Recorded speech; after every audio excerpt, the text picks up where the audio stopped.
Hey guys, so one of the most common questions I'm asked regarding fertility is about protocol and medications. So today I have my box of crap because I still have a lot of my IVF stuff, which is great because my wife and I will be starting again in a few months.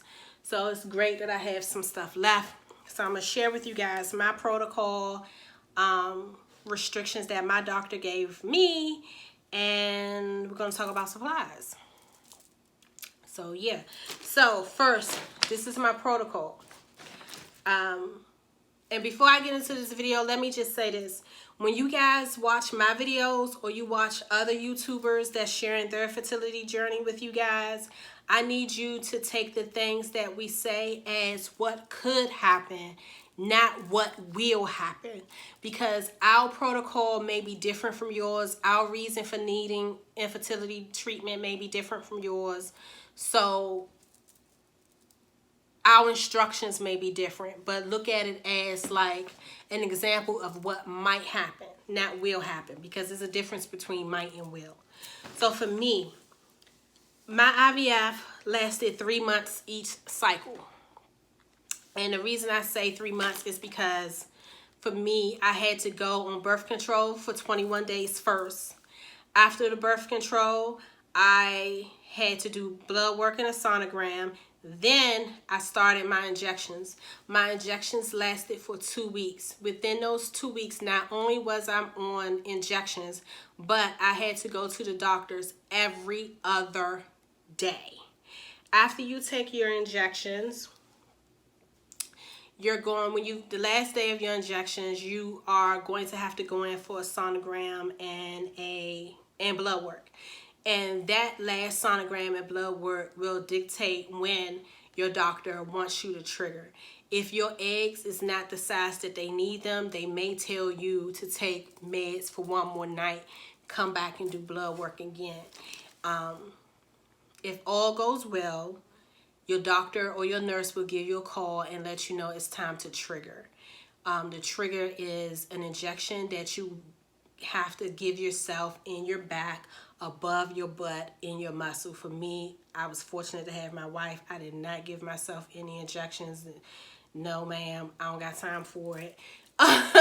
So after that, you give yourself the trigger and you take the antibiotic pill they give you, and then the next day or the day after that, you will have your egg retrieval.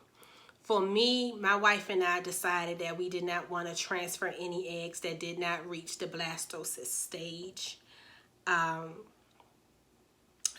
So for us, after the eggs were retrieved, we had to then wait another 5 to 7 days until the eggs reached the size that was necessary, and then the transfer was scheduled and done. After the transfer, you then have to wait anywhere between 10 to 15 days before you can even take a blood test. So for me, the process was about 3 months long.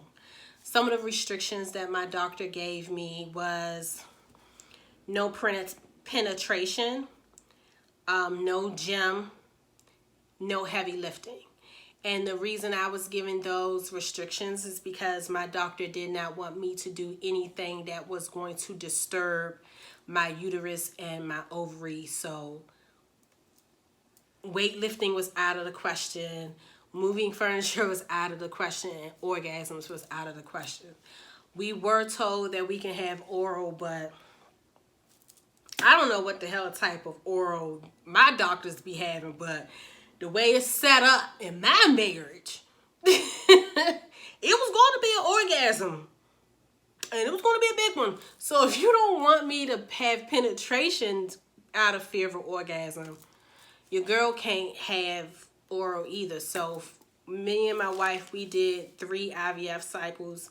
Each cycle was about 3 months each. So we basically went 9 months out of the year without having sex. Well, without her having sex with me. I'll say that. So that's hard, because then when you go through that, when everything is said and done and you're trying to get back on your normal schedule and what you used to, it's a little hard because you went so long without. So that's that. Another question I'm asked is about weight. My doctor didn't say anything about my weight. When I was doing fertility treatment, the start of my first one, I was 230 pounds. By the start of my last IVF cycle, I was around 260. And I gained weight because of the birth control and some of my injections. That's a side effect. That is what it is. My doctor then didn't tell me to lose weight because I'm tall. So being 230 pounds when I started IVF, I wasn't considered overweight and I wasn't considered fat. So it wasn't a health concern for me to lose weight. When I gained all the weight because of the prescription, the birth control and the meds, my doctor did tell me she wanted me to lose at least 10 pounds. I lost a little more than that. So I know when it's time, I'm at a healthy place where it will be safe and it will be okay for me to take my injections and for me to get pregnant. So that's that. As far as medications that I take, I have taken, I can tell you what I took, but your doctor may prescribe you something different. For me, I took birth control, Central Tide, Flowlestem, HCG injection, that's the trigger shot, Zithromax, Astrace, endometrium, and prenatal pills. Flowlestem and the endometrium is the most expensive things I took. The Flowlestem is basically a pen with injections in it. This is what it looks like. For one of these pens, it was $500. For the endometrium, it was like $200 a box. So our first IVF, we spent a few thousand just on medication. Our IVFs after that, our doctor allowed us to use the generic brand. So we used Gonu-F, which was covered under our insurance. So we only had to pay $25 per box. And in replace of endometrium, which is basically progesterone cream that you have to insert into your vagina, we use the Crenum. And this is what it looks like. I'm going to open one because I have a lot. It kind of looks very similar to a yeast infection cream. This is how it looks when you open it. It's two pieces. This one. You're going to insert this in there. Take this green top off. I'm going to use this piece of paper. Insert this in your vaginal hole, not your pee hole, but the hole that your dildo or your husband's penis go in. You stick this in there and squeeze. That looked gross, but that's basically what it is. It's no different from a yeast infection cream. Don't be like, ew. All of us had a yeast infection at least once. It is what it is. And that's that.